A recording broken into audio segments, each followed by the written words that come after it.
Very home. Thank you. Good, we're good.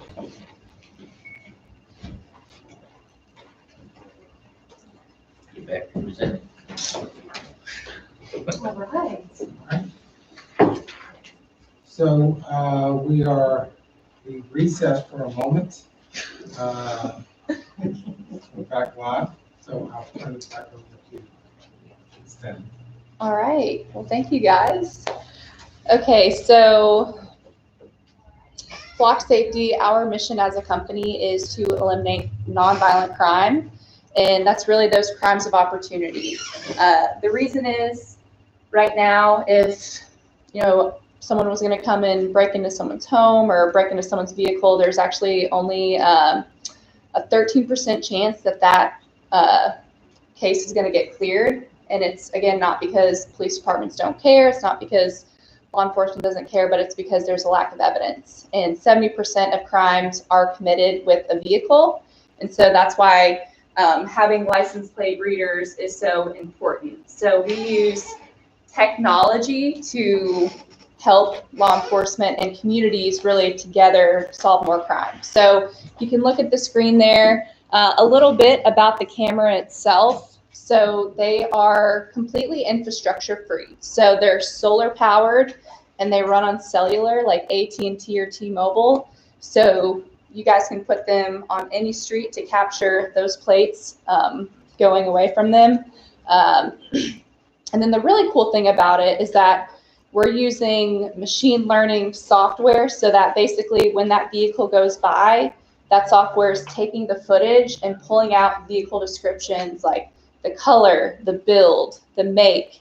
Is it a temporary plate? Is it a North Carolina plate or a California plate?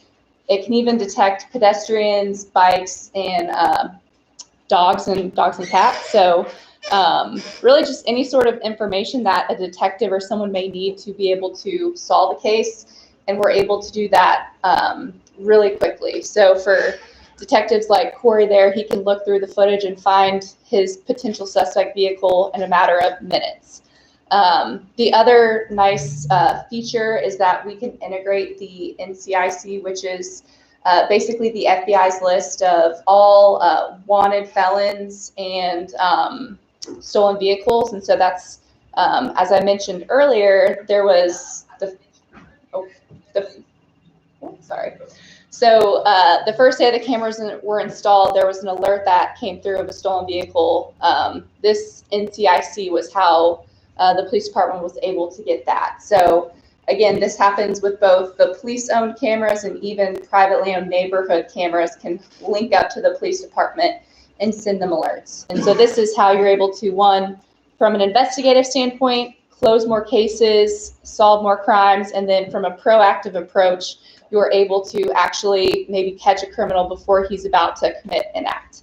And then the last thing is that we think of safety as a service. So rather than just giving you guys this hardware and if it breaks, saying, all right, this is on you, we manage everything from the install, maintenance, the cloud storage, the cellular data that I mentioned it uses, and then ongoing support. So it enables your department to do their job while not having to worry about the hardware or software of the system.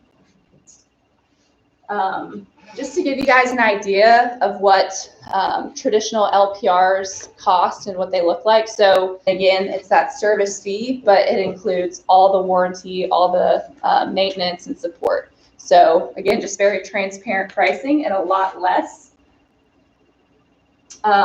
This is actually, can't really see the guy's face, but this was actually the first arrest that was made with your police department. So if you guys actually Google Troutman Police Department and Flock Safety, you can see that there's a couple articles, which again is just one of the things that we focus on is a good public-private relationship. And so having positive press about your local law enforcement, keeping your community safe is always good. And so this is another just success story that I'll share with you guys. So this is in Sandy Springs, which is Metro Atlanta. They've got about half of the cameras are owned by HOAs, and then the other half is owned by the Sandy Springs Police Department. And so what happened in this case is there was just a prolific porch pirate who was bouncing around through a lot of different neighborhoods, stealing packages, stealing mail. And they were able to get his vehicle, the description of it on a Ring camera. And so they got, hey, this is a white sedan. And then that neighborhood actually had a flock safety camera at the entrance. And so the police department was able to go in and say, yep, this is the exact license plate that we're looking for. They were able to then take that license plate and put it in a custom hot list. And so the next time it would come through a flock camera, it was going to alert them. So sure enough, a couple days later, it came through one of the police-owned cameras, sent an alert to their officers, and they were able to apprehend him. You can kind of see there, that was the officer who was able to, they got a search warrant through his apartment, and he was able to, or they got him on 23 federal counts because that was all mail from different states. So kind of a cool story where the public and private were working together. And so really the big idea with Flock is that your police department and their plan is to put them around the main entrances into the city. The more evidence that they can get, the more alerts they can get, the safer that they can keep the city. And so, you know, for the residents, this is something that's very valuable, and it's a lot more affordable than the alternatives.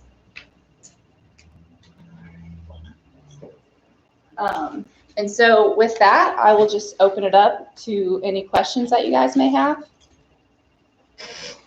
How many flash cameras do we have in town now? 2? So there's 2 in the pilot. And where are they located to? In one of our higher crime areas. Oh, okay.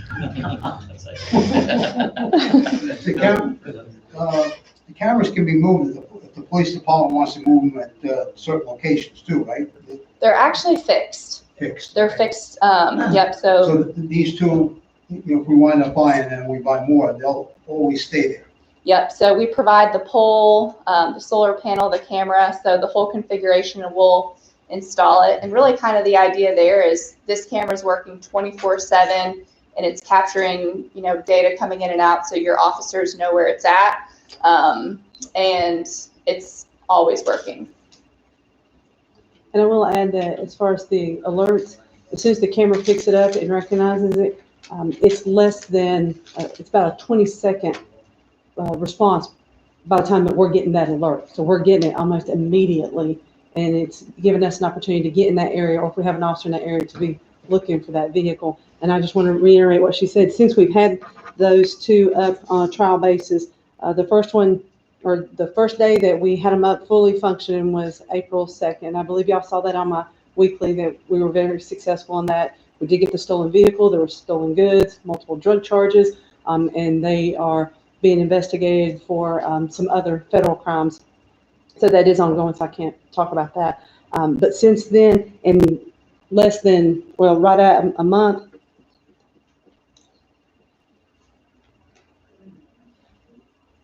$18 alerts that we've received in less than a month, that on different things, and it can be, we've gotten alerts not only on stolen vehicles, but stolen license plates, protective orders, warrants.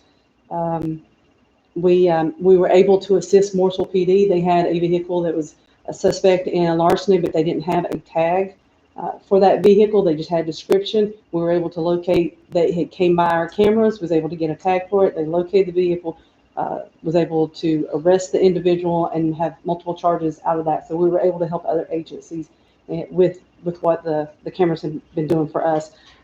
We've been, every time that we've gotten an alert and we've been able to locate the vehicle, we've been successful, whether it be in a charge or there was some type of correction that needed to be done within the NCIC system. So we were able to assist making sure that NCIC is being accurate at all times also. So we're also helping the federal government in that respect.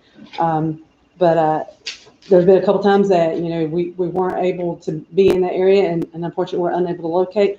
But the fact of the matter is that the cameras are picking it up, and it is alerting us in a timely manner to give us, you know, a head start. And this, it just, seeing how many times we got this alert, it just dawned on me, look how much we have been missing all these years, all this time that we've not had these to assist us, all the things that we are missing and the things that we're going to be able to do.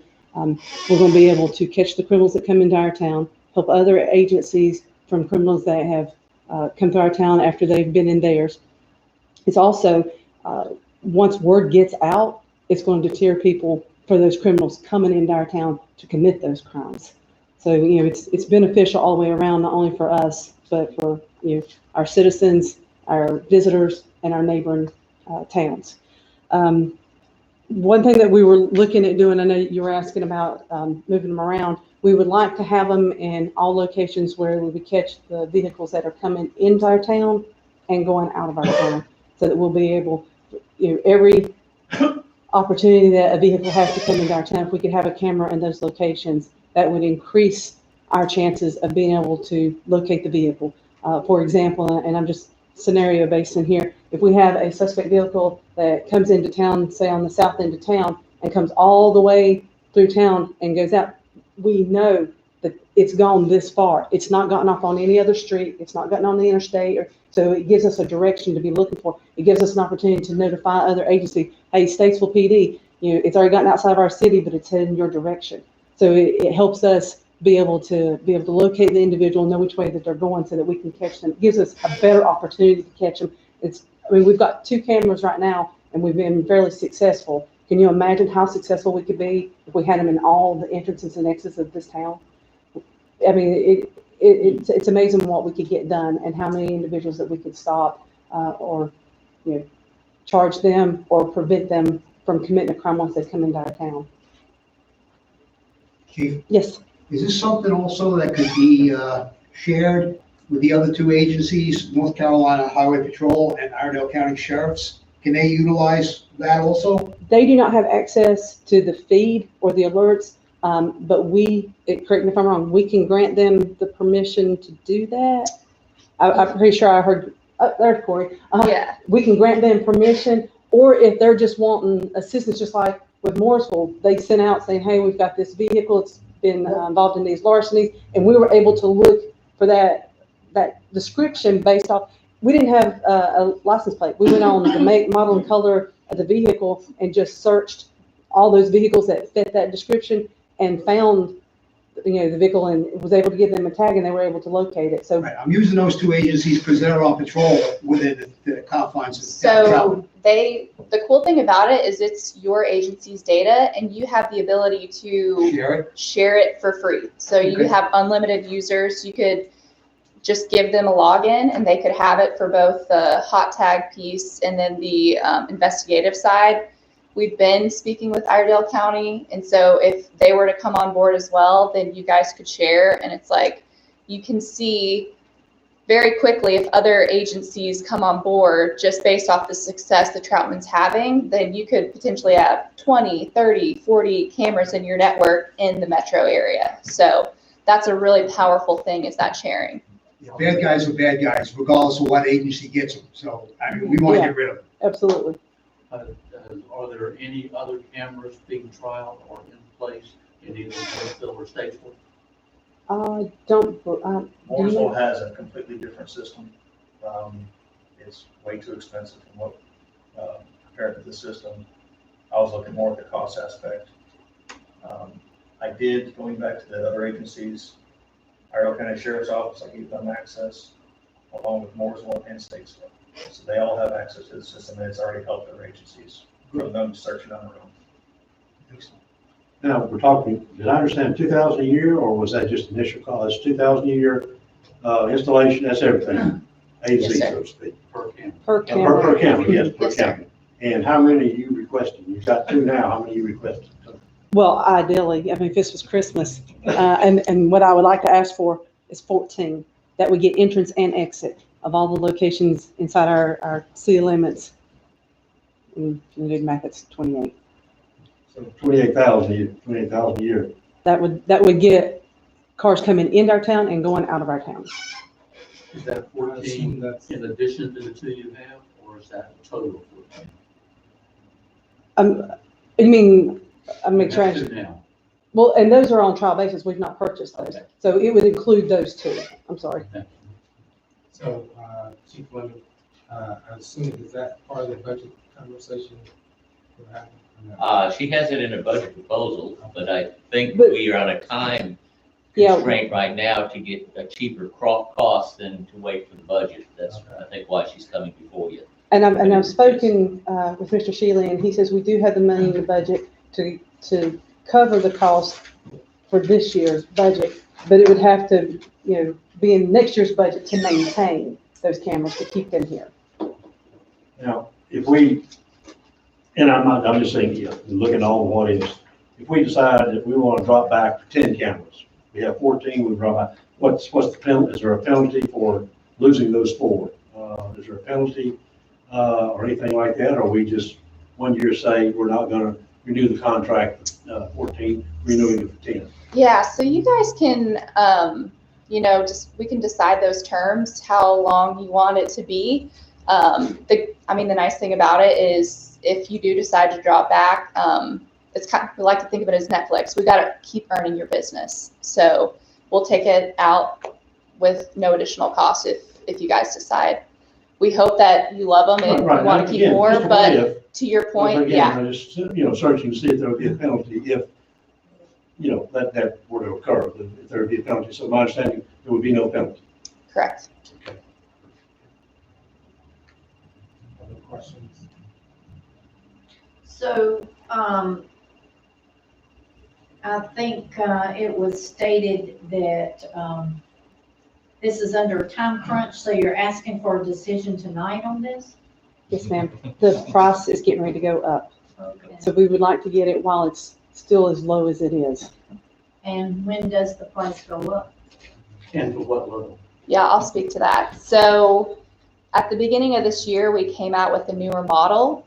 So it has much better software configurations, kind of data searching, more functionalities, and then also from a hardware standpoint, it's able to capture more vehicles, send quicker alerts. And so with that, it's going from $2,000 to $2,500 and a $250 install fee.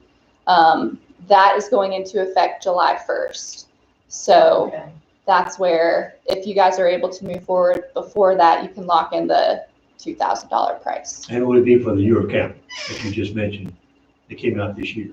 Yes. The cameras that you guys have are that upgraded hardware. They are the upgrade. Yes, sir. Okay. Also, the $2,000, is that good in perpetuity, or is that good for 5 years and then there's a subject to an increase after 5 years? You understand where I'm going with that question? Yeah, so it actually depends on the terms you guys decide on.